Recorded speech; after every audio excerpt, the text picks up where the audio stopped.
Babu suali wal futya inda rami aljimal. Mlango huu wazungumzia kuuliza swali na kutoa fatwa wakati wa kutupa vile vijiwe katika ibada ya haji. Ni ipi hukumu hapa? Anazungumzia mambo mawili. Swala la kumuuliza ali akiwa anatupa mawe, ina maana akiwa anafanya nini? Anatupa mawe. Hapa tutaona kwamba as-su'al wal futya ni mambo mawili: kuuliza swali alafu na kujibiwa na kupewa fatwa.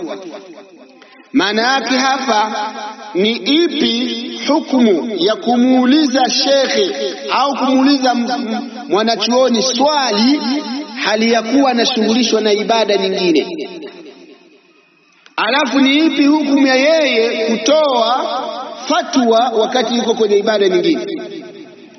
Ramyul jimal, aljimar ni vile vijiwe vinavyotupwa katika haji siku ya 10, kuanzia siku ya 10, yani baada ya Arafa, siku inayofuata. Watu wakiamka wametoka Muzdalifa, wanaenda zao moja kwa moja katika viwanja vya Mina. Kule mbele wanaenda sehemu ambapo ni maalum kwa ajili ya kutupa vijiwe, ramyul jimal.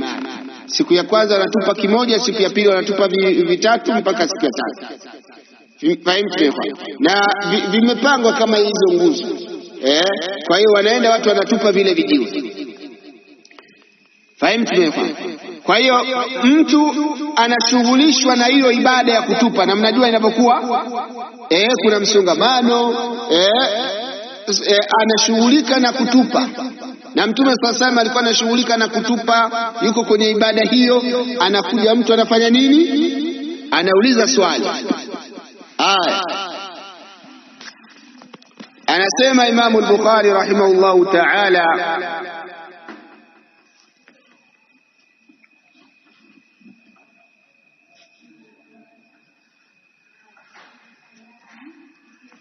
حدثنا أبو نعيم الفضل ابن دكين. أبو نعيم الفضل ابن دكين الملائي الكوفي amefariki mwaka 218 Hijria. Na anasema hadathana Abdul Aziz ibn Abi Salama, ametusimulia sisi Abdul Aziz ibn Abi Salama al-Majishuni Abu Abdullah Abu al-Asbagh al-Madani al-Baghdadi, amefariki mwaka 164 Hijria. عن الزهري، نفهم من هو الزهري؟ الإمام الزهري محمد بن مسلم بن عبيد الله ابن عبد الله ابن شهاب ابن عبد الله بن الحارث الزهري رحمه الله تعالى، القرشي المدني الحجازي، فريق موكا 125 هجرية. عن عيسى بن طلحة ابن عبيد الله أبو محمد القرشي التيمي المدني.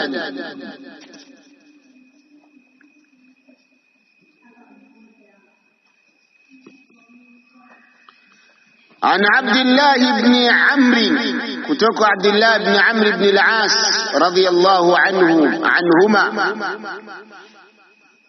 القرشي السهمي. Abdullah bin Amr bin al-As alifariki mwaka 63 Hijria, na wengine wakasema 65, wengine 67, 68, 69, 73, alhasil 63, twende na hiyo. Anasema huyu sahaba mtukufu Abdullah ibn Amr ibn al-As radiyallahu anhuma, رأيت النبي صلى الله عليه وسلم، نلمونا متوم صلى الله عليه وسلم. رأيت النبي صلى الله عليه وسلم، نلمونا متوم صلى الله عليه وسلم عند الجمرة، katika ibada ya kutupa vimao. katika ile nguzo ya kutupa mawe. Wa huwa yus'al, hali ya kuwa akifanya nini ikhwa? Akiulizwa.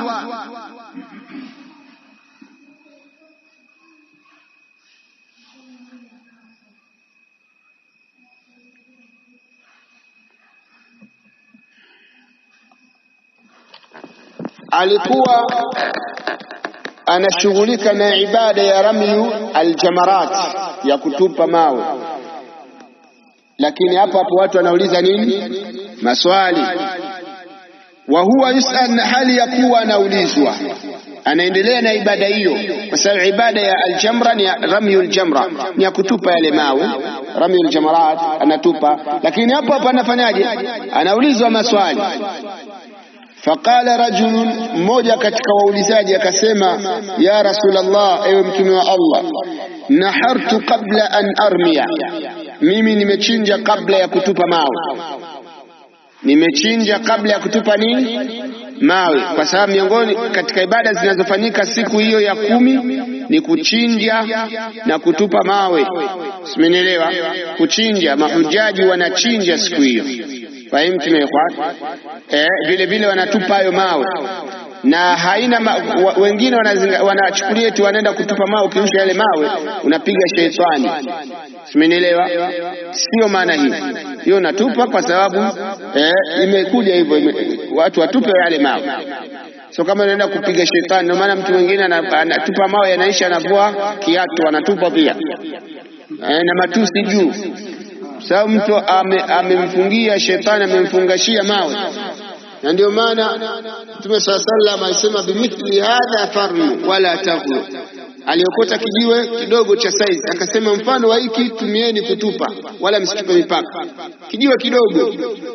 Lakini mtu akifika pale anakuwa na hasira, sema mimi na hasira, huyu shetani alimeninywesha pombe sana, huyu shetani amenifanya mimi nikaua sana, nikazini sana, sasa leo atanikoma. Anachukua jiwe la hivi, umeelewa, anarusha. Mjawaona juhala katika msimu ambao unaona wajinga na vituko katika Uislamu, ni msimu wa hija. Umeelewa? Yani ni msimu unajifunza mengi sana. Unaona namna ujinga ulivyokaa katika Uislamu. Mwingine anaenda anavua kilemba, anarusha upa. Umeelewa? Unaona akina mama na wao wanakimbilia kununua nguo nyeupe, wanavaa vilemba ili na yeye aonekane ametoka hija. Yaani kuna mambo ya ajabu, kwa sababu siku hizi kwenda hija ni pasipoti, simelelewa na uwezo na pesa. Kwa hiyo haiangaliwi kituko kinachokwenda kule kikoje. Madamu mtu ana pesa anaweza kamua, sisi tushaenda hija sote. Hata huyu ndugu yetu huyu chizi naye tumpeleke. Simenelewa. Kwa hiyo wanampeleka yule chizi kule, aenda na anafanyishwa hija. Wewe ukiona umemwona chizi, ukija huko unasimulia watu, kule hija nimeona watu wanapiga push up, kumbe nimkuta chizi huko zimempanda huko, unajua anapiga push up, unasema hata Maka push up wanapiga. Fahimu tumeko. Mwingine anakuta amekaa na mwanamke tu, nimekuta kabisa kwenye Kaaba mtu kamshika mwanamke mkono, si mke wake labda. Fahimu tumeko. Kwa hiyo kuna vituko. Kule kuna watu wamevaa maisbali. Natuambia nini bwana? Isbali nimeona mwenyewe Maka. Saliondoka tu mjinga mwenzako na yeye kafanya isbali au kafanya uliyaona. Fahimu. Kwa hiyo pale kuna mambo mengi ya ajabu. Naam kwa. Kisha Mtume sallallahu alaihi wasallam Mtume akamwambia, irni wala haraj, haina shida, madamu umeshachinja wewe tupa tu, hamna tatizo, tupa tu mawe, hata kama umechinja kabla ya fanyaje ya kutupa. Alimjibu, alimpa fatwa hiyo, na Mtume anaendelea na ibada zake. Qala akhar, akaja mwingine akauliza, ya Rasulullah, halaqtu qabla an anhara, nimenyoa nywele kabla ya kuchinja, hii pia ikoje ya Rasul? Mimi nishanyoa. Na maswali hayo ni mengi ukiwa kwenye hija, tena ni Mtume wa Allah. Mtume kwa sababu ni ibada ngeni kwenye maisha yako. Yule kiongozi utakayeondoka na maana viongozi wengine wasiokuwa na huruma wakifika kule wanachomoka na wakimbia mahujaji. Akifika kule anatafuta nani chochoro yake, anakaa huko hamumpati, anakuja usiku kupanga ratiba ya kesho. Anaachia wanafunzi, nini mnakaa huko mtafanya hija vituko? Leo utaenda huko juu, unaanzia wapi? Unarudi huko, unarudi kule. Allah tukubalie hizi hija, hizi haji.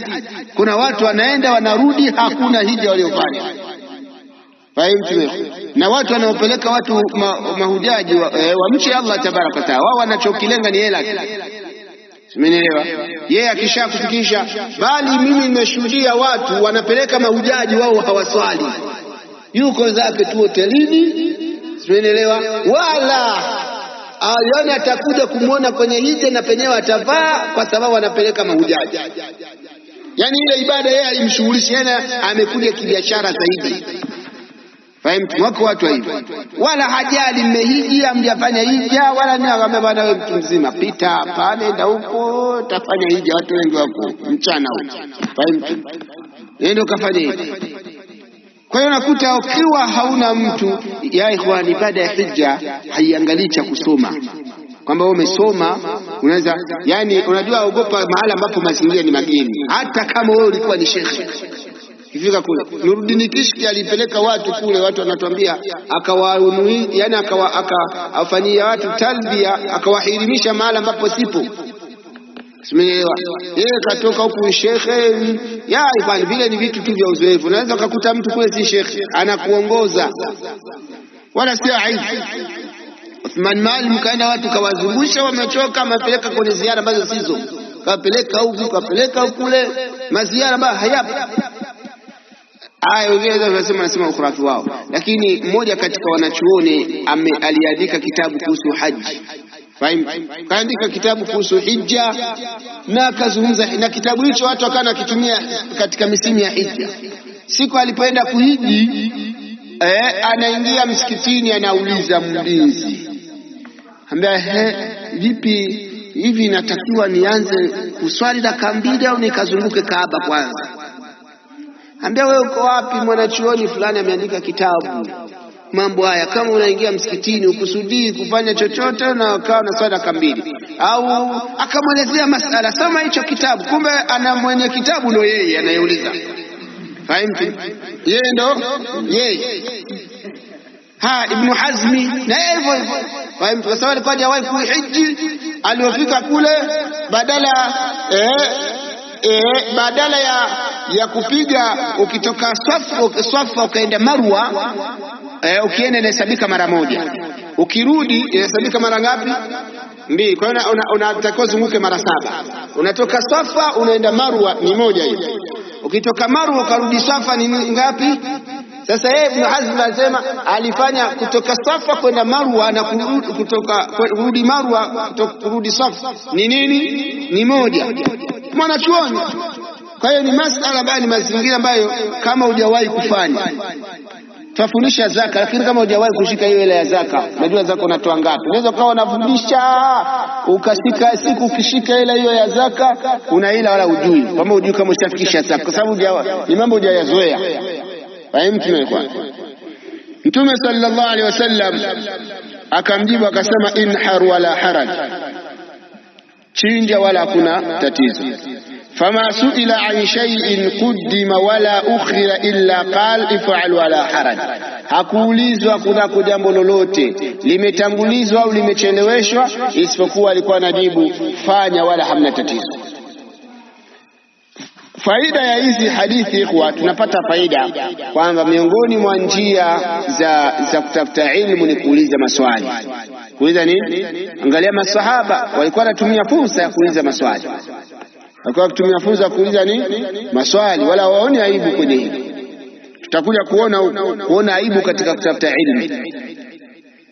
Kwa hiyo masahaba walikuwa wanauliza, lakini jambo lingine walikuwa wanatumia fursa ya kukutana na maulama na wanachuoni. Tumia fursa ya kukutana na Mtume sallallahu alaihi wasallam. Fahimu? Lakini jambo lingine kwamba yafaa kushughulika na ibada mbili kwa wakati mmoja kama mnakuwa hamna shida. kashughulika na ibada ile ibada. Mtume SAW alikuwa anashughulika na ibada ya ramyul jamarat, huko anashughulika na ibada ya kutoa ilmu. Fahimu? Lakini pia tunajifunza kwamba la yajuzu ta'khiru albayan an waqti alhaja, haifai kuchelewesha kubainisha jambo wakati linapokuwa linahitajika. Simenielewa? Haifai kulichelewesha jambo kulibainisha wakati linapokuwa linafanya nini, lakini yafaa kulichelewesha hilo jambo mpaka muda wa haja ufike, mpaka muda huo ufanye nini, ufike. Kwa hiyo haifai kulichelewesha mpaka kabla ya muda wake. Kwa hiyo alhasil kwamba pia tunajifunza kwamba huruma ya maulama, huruma ya wanachuoni. Dai lazima uwe na subra kwa wanafunzi. Mtume ameulizwa na huyu ameulizwa, huyu kila mmoja anamjibu. Simenielewa? Wewe ukiulizwa moja, shehe vipi, 1 2 3, nauliza swali lingine la tatu ambaye aisee. Nyinyi sisi tulijiwekeza kwenye kusoma, nyinyi mmejiwekeza kwenye mambo mengine. Kwa hiyo tuheshimiane. Fahimu? Ukichoka mbona njoo kwenye ofisi, njoo ofisini. Ambia bana tafuta shehe mwingine muulize bana mimi. Fahimu tumekwa? Hapana, shehe atakiwa na subra kwa sababu watu watakiwa watu wajui. Sasa kwa hiyo watu wataka kusomeshwa, sio? Kwa hiyo unaenda pale unaulizwa maswali mengine ya ajabu ya kijinga. Yaani kuna maswali mengine unaona kama swali la kijinga, lakini sasa ndio shaulizwa. Simenielewa? Kwa sababu swali lina tafsiri uelevu wa mtu aliyeuliza swali hilo. Umeelewa hiyo? Ipi hukumu ya mtu kuswali mikono iko mgongoni? Umeelewa? Sasa sio nauliza maswali gani haya? Mjibu tu. Fahimu tumekwa? Migongoni yawezekana yeye alimuona mtu ameswali kapata labda ajali, ile mikono haitoki huko. Sasa yeye akafikia labda ameweka kusudi. Fahimu tumekwa? Sasa alhasil maswali ya namna hiyo unakutana naye. Kwa hiyo kuwa wavumilivu katika da'wa, asabru ala aladha fihi. Katika hizi kazi tatu hizi ni kazi ngumu sana. Kazi ya kusoma ni ngumu, kazi ya kufanyia kazi uliyosoma ni ngumu, kazi ya kuyalingania uliyosoma ni nini, na yote lazima ufanye. Hii asabru ala aladha fihi inaingia kwenye yote haya. Sala kwa mfano hapo Mtume SAW yuko katika kufanyia kazi yale, kufanya kazi iko kwenye ibada. Hapa anaulizwa maswali, wewe unashughulika na swali lingine, anakuja mtu mwingine anafanya nini, anakuuliza swali. Uwe na nini ikhwan? Uwe na subra. Sema bana mimi nimeajiriwa kuswalisha tu, posho yenyewe ni 300. Sasa maswali mengi mnajazia, waambie idara waongeze posho alafu muulize maswali kwenye marakizi misikiti ya watu. Kwa hiyo alhasil kwamba sheikh anatakiwa awe na nini, lakini mwanafunzi kutumia fursa. Mwanafunzi pia anatakiwa kutumia nini? Fursa. Ukipata fursa wewe ya kukutana na mashekhe, itumie hiyo. Umeelewa? Lakini sasa hivi watu mashehe wamewazoea, wanawachukulia kama nani, kama machinga. Umeelewa? Shehe mimi nitano, shehe tuko pamoja tu, haina shida. Mashehe tuko nao. Umeelewa? Hapana, kila mmoja na nafasi yake. Mwalimu awe na huruma kwa mwanafunzi na mwanafunzi awe na nini, na huruma na yeye na. Kwa hiyo atumie fursa, kwa sababu mashekhe wanakufa. Akifa shekhe mmoja kuja kumpata, kwa sababu wale hawaoteshwi kama mbegu za kisasa. Umeelewa Abu Amri? Hawaoteshwi kwamba tutaenda kuotesha. Amna, wale ni kwamba unajua mashekhe tunakujaga kuwaona wameshaibuka, ila ujui wamesoma somaji. Umeelewa? Wamesoma somaji, wamepata shida gani pale, wameshapatikana. Kwa hiyo kuwaona wameibuka ndivyo wanapopotea hivyo. Bana, kwa hiyo inakuaje? Kwa hiyo lazima tutumie fursa kufanya nini? Ya kusoma. Unapopata muda wa kukutana hawa masahaba wako haji, wamepata fursa ya kukutana na Mtume sallallahu alaihi wasallam, hawakusubiri, wao ni kutafuta ilmu. Na miongoni mwa malengo makubwa mtu anapoenda hija, kutekeleza ibada ya hija, aweke malengo pia kutafuta nini ya kutafuta ilmu. Kwa unapopata fursa, sikia shabab, pata fursa, umekuja Ibn Ma'in kusoma, uwezi jua kesho na kesho kutwa utakuwaje. Simenielewa? Na wewe na umri ndivyo unavyoenda. Yani umri unaenda. Muda huu haurudi. Fahamtu? Utakiwa utumie huo, utabaki ni historia katika maisha yako. Unatamani kama huu umri ungerudi na mimi ningefanya nini? Laita shababi yaudu, lau ujana ungerudi, fa ukhbirahu bima faala, ungerudi wa ujana ningewaambia kitu gani kimefanya uzee. Unabaki laita yanfa'u laita yanfa'u laita ningefanya laita haisaidii wakati umri ushabaya nini, shaenda. Unapopata fursa, pata fursa ya kusoma, itumie. Wewe jua kesho na kesho kutwa unafanyaje. Fahamtu? Pata fursa ya hujaoa, tumia hiyo fursa kabla hujaoa. Sikia Muhammad, tumia fursa, pambana uhifadhi Qur'an. Sio kusema mimi nikija kuwa nikaoa nikatulia nikapata utulivu ndio nitahifadhi Qur'an, nikirudi kwa sababu nitakuwa sifui, nitakuwa sipiki, kila kitu wanafanya huko nyumbani. Wao wanapika nini? Simenielewa? Hicho cha kupika na kitakacho kushughulisha. Kwa hiyo alhasi kwamba unapata fursa, unaitumia kabla hujashughulishwa, kwa sababu ukishughulishwa ndio hivi. Kwa hiyo hayo ndio yamo kwenye hadithi hii. Barakallahu fikum. Subhanaka Allahumma bihamdik ashhadu an la ilaha illa ant astaghfiruka wa atubu ilayk.